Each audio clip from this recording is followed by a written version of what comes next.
नमस्कार YouTube family, मी प्रतिभा झावरे स्वागत करते आपल्या यूट्यूब चॅनलमध्ये. त्याचबरोबर आजच्या नवीन ब्लॉगमध्ये सुद्धा.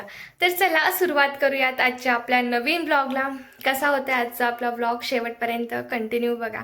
आणि त्याचबरोबर जर तुम्ही अजूनही आपला चॅनल जर सबस्क्राईब नसेल केला तर नक्की करून घ्या, की जेणेकरून या पुढचे येणारे जे नवनवीन व्हिडिओज आहेत हे तुम्हाला वेळेत बघायला मिळतील. तर नवीन दिवसाची छान अशी सुरुवात झालेली आहे.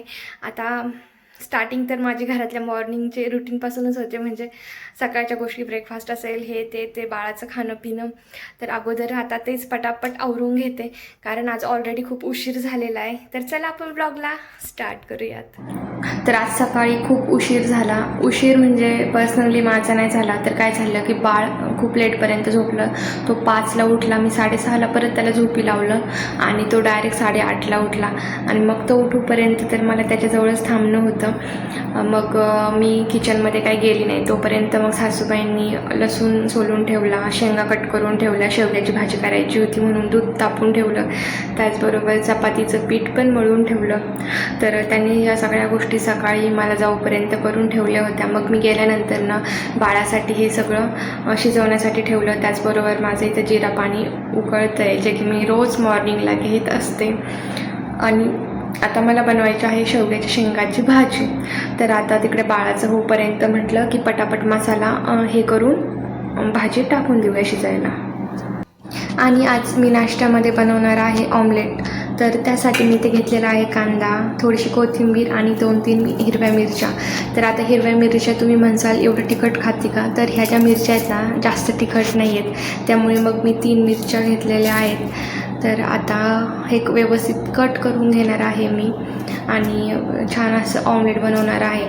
तर अंड्यामध्ये ना हाय प्रोटीन असतात, त्यामुळे म्हटलं की चला, मी रोज नॉर्मली नाही खाऊ वाटत मला अंड्याची पोळी, पण म्हटलं की आज बनवावी काहीतरी वेगळं खावा. तर त्यासाठीच मग मी ऑमलेट बनवत आहे. तर तो कांदा पण खराब निघाला. मग आता मी घेतलेला आहे दुसरा कांदा. आणि काय होतं की कांद्याचे जे वरचे सलपाटे आहेत ना, तर ते थोडेसे नॉर्मली खराब आहेत. तर आतला कांदा नसतो खराब, त्यामुळे पण ते कांदे घेऊ नाही वाटत. तर आता मी दुसरा कांदा घेतलेला आहे. आता फटाफट कट करून घेते आणि आपली ऑमलेट बनवून रेडी करते. तर ही जी अंड्याची पोळी आहे ना, यामध्ये मी पनीर टाकणार आहे, कारण अंडं काही आणि पनीर काही, तर भरपूर सारं प्रोटीन यामध्ये आपल्याला मिळून जाईल. तर त्यासाठी मग मी आता व्यवस्थित छान अशी पोळी झाल्यानंतर ना त्यामध्ये पनीर पण टाकणार आहे. आणि काय होतं की रोज काय बनवावं हाच डोक्याला प्रश्न असतो, कारण सगळ्या गोष्टी मेंटेन ठेवायच्या असतात. जास्त तेल वापरायचं नाही, जास्त तूप वापरायचं नाही. तर त्या सगळ्या गोष्टींना अनुसरून असं वाटतं की रोज काय बनवावा.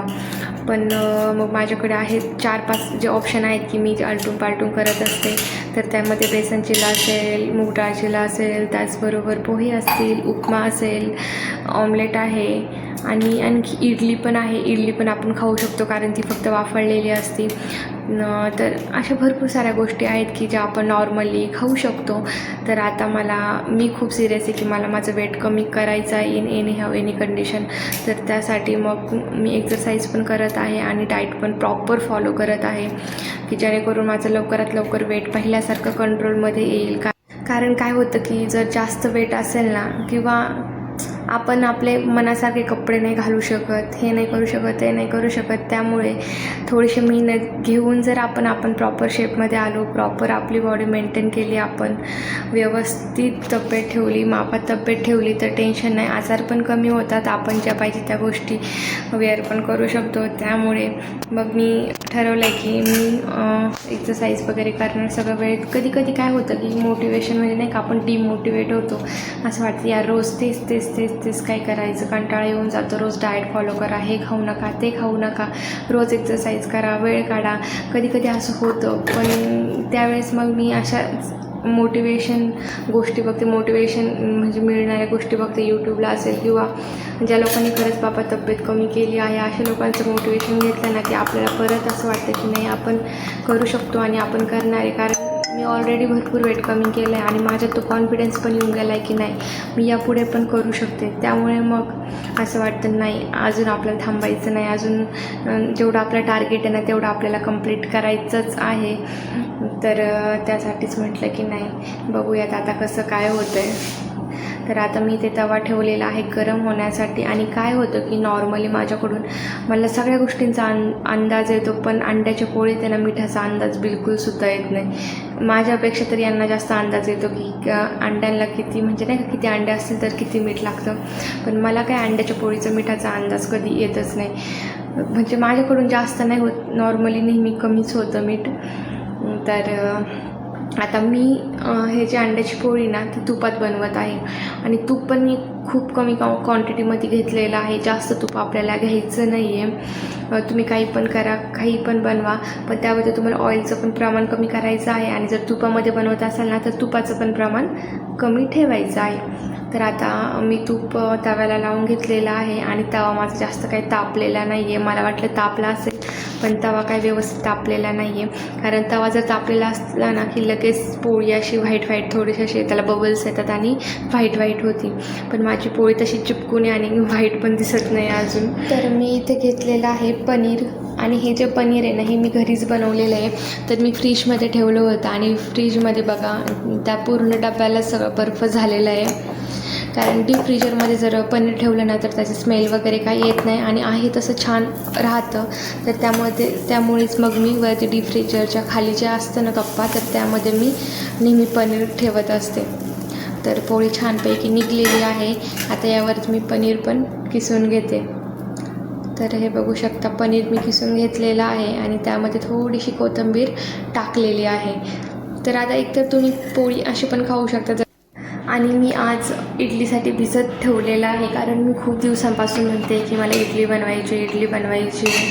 तर फायनली आज तो दिवस आलेला आहे आणि माझ्याच्याने तांदूळ आणि डाळ भिजवणं झालेलं आहे. कारण काय होतं की मला दुपारचं लक्षात येतं की बाबा मला हे ठेवायचं होतं. आणि जर आपण सकाळी ठेवलं ना तर आपण हे रात्रीचं मिक्सरमधून काढू शकतो. आणि जर दुपारी ठेवलं ना तर ते व्यवस्थित भिजत नाही. त्यामुळे मग मला असं वाटतं की सकाळीच भिजत ठेवायला पाहिजे. आणि सकाळी काही ह्या गडबडीत माझ्या लक्षातच राहत नाही. पण आज मी ध्यान करून म्हटलं नाही ठेवायचं ते मला. म्हटलं थोडंसं बाळाला पण होईल खायला, टेस्ट आपण देऊयात कसं नाही का खातो आहे की नाही, ट्राय करता येईल. तर त्यामुळे मग मी आज आवर्जून ध्यान करून हे भिजत ठेवलेलं आहे. आता संध्याकाळी हे व्यवस्थित वाटून घेईल मी. तर आता तुम्ही अर्धा ब्लॉग तर बघितलाच आहे. तर आता मेन पॉईंट म्हणजे की सगळ्यांना एक्साइटमेंट लागलेली आहे की बेबीचं नाव काय ठेवलं आहे, बाळाचं नाव काय आहे. तर तेच मी आज फायनली नेम रिव्हील करणार आहे. आणि फेस रिव्हील कधी करायचं ते तुम्हीच मला सांगा कमेंटमध्ये. तुम्ही जेव्हा म्हणणार तेव्हा मी फेस रिव्हील करील. तर अगोदर चला आज आपण बघूयात की बेबीचं नाव काय ठेवलेलं आहे. तर या आधीच्या व्हिडिओमध्ये मी जसं की सांगितलं होतं की बेबीचं जे नाव आहे ना ते वरून ठेवलेलं आहे, म्हणजे ए. तर म्हटलं चला आज आपणच बाळाचं नाव रिव्हील करू. कारण काय होतं प्रत्येक व्हिडिओमध्ये बाळाचं असं बाळाचं तसं, त्यापेक्षा नाव घेतलेलं बरं. त्यामुळेच मग मी आज नाव रिव्हील करण्याचा निर्णय घेतलेला आहे. आणि या पुढचे पण व्हिडिओज आपले भरपूर सारे आहेत की जे मला तुमच्यासोबत शेअर करायचे आहेत. आणि फौजी पण आता लवकरच सुट्टीला येणार आहेत. ते पण मी तुम्हाला नेक्स्ट व्हिडिओमध्ये सांगणार आहे की केव्हा फौजी सुट्टीला येणार आहेत. तर त्यामुळे म्हटलं की चला आज आपण बेबीचं नेम रिव्हील फायनली करूयात. तर आता बाळ जे आहे ना ते सोमवारी झालेलं आहे. आणि सोमवारी म्हटलं की सगळ्यांच्या डोक्यात तेच की बाळाचं नाव म्हणजे नाही का भगवान शंकरांच्या नावाने असं ठेवायचं काहीतरी. तर म्हटलं ठीक आहे. तर तेच माझ्या पण मनात तेच चालू होतं की नाही का असंच काहीतरी छान नाव ठेवायचं. आता शिवांश, परत काय बोलतात हे, याच्यावरून तर खूप सारे नावं आता भरपूर मुलांची, लहान मुलांची नावं नॉर्मली झालेले. शिवांश खूप सारे शिवांश आहेत. माझ्या रिलेटिव्हमध्ये पण खूप सारे आहेत. तर म्हटलं चला आपण हेच नाव धरून आणखी वेगळं काहीतरी नाव छान असं ठेवूयात. खरं तर आम्हाला आमच्या नावावरून हे करायचं होतं, पण आमच्या नावावरून असं काही चांगलं नाव होत नव्हतं. एक नाव होत होतं प्रियांश म्हणून, पण म्हटलं की नको प्रियांश नको, ते थोडंसं मुली टाईप वाटतं आणि नंतर मुलं चिडवतात. तर त्यामुळे मग आम्ही ते नाव पण कॅन्सल केलं. आणि आता आम्ही ठेवलेलं आहे सोमवारी झाला आहे म्हणून. तर वरून ठेवलेलं आहे अर्शिव असं नाव ठेवलेलं आहे. आता अर्शिव नाव हे खूप म्हणजे नाही का आता कुणी ऐकलेलंच नसेल. मी पण जेव्हा आम्ही हे ठरवलं ना तर मला सगळेच म्हणायचे की असं काय नाव ठेवते, असं काय नाव ठेवते. आता तुमच्यापैकी पण काही ना वाटत असेल की अर्शिव असं नाव काय ठेवलं आहे, बोलायला किती अवघड आहे. तर असं मला सगळेच जण म्हणत होते. पण हे जे नाव आहे ना हे थोडंसं युनिक आहे. म्हणजे मी तरी आजपर्यंत कुणाच्या तोंडातून हे नाव ऐकलेलं नाही आहे. त्यामुळे मग आम्ही डिसाईड केलं की आम्हाला हेच नाव ठेवायचं आहे म्हणून. तर हेच नाव फायनली आम्ही हे केलेलं आहे, फायनल केलेलं आहे. तर अर्शिव या नावाचा जर अर्थ आपण बघितला ना तर अर्शिव म्हणजे भगवान शंकरांचा अवतार. तर असं त्याचा मिनिंग होते. तर अर्शिव नावाचे आपण 2 नावाने बोलू शकतो. अर्शिव पण बोलू शकतो, अर्शिव बोलू शकतो, नुसतं शिव पण बोलू शकतो. असे 2-3 नावं या अक्षराचे या शब्दाचे होतात. त्यामुळे मग आम्ही फायनल केलं की आम्हाला हेच नाव ठेवायचं आहे. तर तुम्हाला कसं वाटलं नाव नक्की कमेंटमध्ये सांगा. आणि तुम्हाला जर आवडलं असेल नाव आणि जर तुम्हाला कुणाच्या बेबीचं ठेवायचं असेल तर तुम्ही पण ठेवू शकता. आणि तुम्हाला नाव कसं वाटलं ना हे मला नक्की कमेंटमध्ये सांगा की तुमचं पण तेच म्हणणं आहे की नाव जर अवघड आहे किंवा नाही का. तर तुम्हाला काय वाटतं या नावाबद्दल नक्की मला कमेंटमध्ये सांगा. आणि आता फेस रिव्हील कधी करायचं हे तुम्हीच मला सांगा. तुम्ही जेव्हा मला म्हणणार तेव्हा मी नक्की फेस रिव्हील करील. अगोदर आपण हे व्हिडिओज बनवूयात आणि मस्त निवांत फेस रिव्हील करता येईल का मग त्याच्या डायरेक्ट बड्डेलाच फेस रिव्हील करायचं ते तुम्हीच मला सांगा की तुम्हाला अगोदर हे करायचं आहे. आता तुम्ही जसे मला कमेंट करणार त्यानुसार मी हे करेल. आणि आता बड्डे पण काही लांब नाही राहिलेला, थोड्याच दिवसांवर आलेला आहे, थोड्याच महिन्यांवर आलेला आहे. तर जर तुमची इच्छा असेल ना की डायरेक्ट फेस आपण बड्डेलाच दाखवायचं असेल तर आपण डायरेक्ट बड्डेलाच त्याचा फेस रिव्हील करू. तर आता बड्डेचा पण खूप मोठा प्रॉब्लेम आहे की यांना परत सुट्टी मिळते की नाही हे माहीत नाही आहे. तो एक इश्यूच आहे. त्याचा बड्डे आहे मेमध्ये आणि आत्ता एवढ्या सुट्टीला येणार आहेत. तर मग परत त्यांना सुट्टी मिळते की नाही तो खूप मोठा प्रॉब्लेम आहे. प्लस त्यांची पोस्टिंगची पण सुट्टी आहे. तर आता त्या सगळ्या गोष्टी ते दिवस कसे मॅनेज होतात ना माहीत नाही, सगळं वेळेवर आहे. बघू आता त्याच्या नशिबात जर त्याचे बाबा असतील ना तर नक्कीच त्यांना सुट्टी मिळेल, वेळेवर सगळ्या गोष्टी मॅनेज होतील सुट्टीच्या. पण आता काय माहिती, तेच मला खूप टेन्शन आहे यार. फर्स्ट बड्डे असं वाटतंच ना सगळ्यांना की पहिल्या बड्डेला सोबत पाहिजे म्हणून. तर आता माहीत नाही. तर मला तुमच्यासोबत फेस रिव्हील करायचं आहे. त्याचबरोबर फौजींची पोस्टिंग कुठे झाली आहे ते सांगायचं आहे. प्लस फौजी सुट्टीला कधी येणार आहे ते पण सांगायचं आहे. अशा खूप अजून खूप छान गोष्टी आहेत ज्या की मला तुमच्यासोबत शेअर करायच्या आहेत. तर त्यासाठी तुम्ही आपल्या चॅनलला सबस्क्राईब नक्की करा आणि आपल्या व्हिडिओला लाईक पण करा की जेणेकरून मोटिवेशन मिळतं की चला बाबा आपले व्हिडिओ सगळ्यांना आवडतात, मग आपण छान कंटेंट बनवायला पाहिजेत, आपण व्हिडिओज रेग्युलर बनवायला पाहिजेत. जर तुम्ही व्हिडिओला लाईक वगैरे केलं किंवा चांगले व्ह्यूज जर आले ना तरच असं माणसाला वाटतं की व्हिडिओ आवडतात सगळ्यांना. त्यामुळे मग तुम्ही आपल्या व्हिडिओला लाईक करत जा, त्याचबरोबर व्हिडिओ शेअर करत जा, आपल्या चॅनलला सबस्क्राईब करत जा की जेणेकरून मला पण मोटिवेशन मिळेल. आणि आता मी जिकडे जाणार आहे तिकडची तर ड्रीम प्लेस तिकडचे असले छान व्हिडिओज येणार आहेत ना. आता तुम्हाला मी जेव्हा सांगेल ना की कुठे आली पोस्टिंग तेव्हाच तुमची एक्साइटमेंट नेक्स्ट लेवलला जाणार आहे. तर त्यासाठी तुम्ही आपल्या चॅनल सबस्क्राईब करा किंवा आपल्या ह्या व्हिडिओला खूप सारं प्रेम द्या की जेणेकरून मला नेक्स्ट व्हिडिओ कंटिन्यू करण्यात थोडासा इंटरेस्ट वाटेल की बाबा मी व्हिडिओज बनवायला पाहिजेत म्हणून. तर चला, आजचा आपला मेन विषय होता की बेबीचं नेम. तर फायनली आज मी बेबीचं नेम हे रिव्हील केलेलं आहे. यानंतर आपण फेस रिव्हील करूयात आणि डेली ब्लॉग तर आपले येतच राहणार आहेत. So stay tune. तर आता चला, आज आणखी पण आपला पुढे ब्लॉग कंटिन्यू होणारच आहे कारण आता दुपारची वेळ झालेली आहे. म्हटलं थोडंसं निवांत आहे तर आपण आता ब्लॉग बनवूयात. आता इथून पुढे मला भरपूर कामं आहेत किचनमधले. तर चला, तुम्ही आपला ब्लॉग कंटिन्यू करा. तर आता टाईम झालेला आहे जेवण बनवण्याचा. खिडकीतून एकदम असा जास्त सूर्यप्रकाश येतो, सूर्य मावळायला चाललेला आहे. आणि आजकाल दिवस आहे ना लेट जातो थोडासा, असं वाटत पण नाही की एवढा उशीर झाला आहे. तर आत्ता वाजलेले आहेत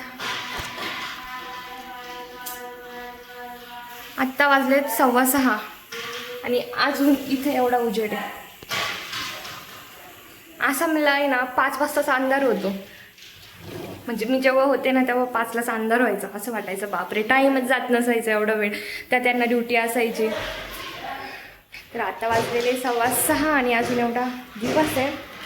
तर आता तो खेळतोय ना तोपर्यंत मी त्याच्यासाठी तो कुकर लावला आहे. आज मला जेवणामध्ये बनवायचं आहे शेपू आणि कोबी बनवावा का शेपू बनवावा हा माझा विचार चालू आहे. कारण खूप छान कोबी असं वावरात तो मी रोज म्हणते मी घेऊन येईल आणि माझ्या लक्षातच राहत नाही. स्वतःच्या वावरात असून सुद्धा असं वेळेला आपल्याला आणायचं लक्षात राहत नाही. आणि विकतच्या भाज्या भरपूर असा फ्रीज भरवलेला आहे. तर काय बनवू माझं हे डिसाईड, कारण मला आज बेसन बनवायचं आहे, त्याच्यासोबत नेमकी शेपू बनवू की कोबी बनवू असं माझा त्या डोक्यात चालू आहे. हा विषय पण बरेच दिवस झाले, म्हणजे आणलेली 5 दिवस झालेत आणून, मग ती खराब होण्यापेक्षा मला असं वाटतं आज तीच बनवावा. कोबी उद्या घेऊन येते, छान फ्रेश असं कोबी. तर प्लॅन चेंज झालेला आहे आता. अगोदर मला बनवायची होती भाजी, पण आता बनवायचं आहे बोंबील. तर आता मी बोंबील वगैरे कट केलेले पटकन बनवून घेते. आणि बाळाला मी खाऊ पिऊ घातलं, त्याच्यानंतर मग म्हटलं जेवण बनवावा. तर त्यामुळे आता भरपूर उशीर झालेला आहे. मी आता पटकन भाजी बनवायला टाकते. आणि मी सकाळी जे इडलीचं भिजायला घातलं होतं ना, ते पण छान भिजलेलं आहे. ते पण मला आता वाटायचं आहे. तर आता अगोदर तर भाजी बनवून झाली आहे माझी. मी किती वेळचं त्याला झोपवण्याचा प्रयत्न करते, पण नाही झोपला तो. शेवटी मी परत त्याला खाली नेऊन दिलं. म्हटलं आता मी माझं काम आवरून घेते अगोदर, कारण हा तर काही झोपायचा नाही आणि माझं काम पण तसंच राहील. परत जेवणाची पण वेळ होईल. तर त्यासाठी मग मी अगोदर काम आवरलेलं आहे आणि आणखी तो खेळतच आहे. तर म्हटलं आता त्याला झोपी लावीन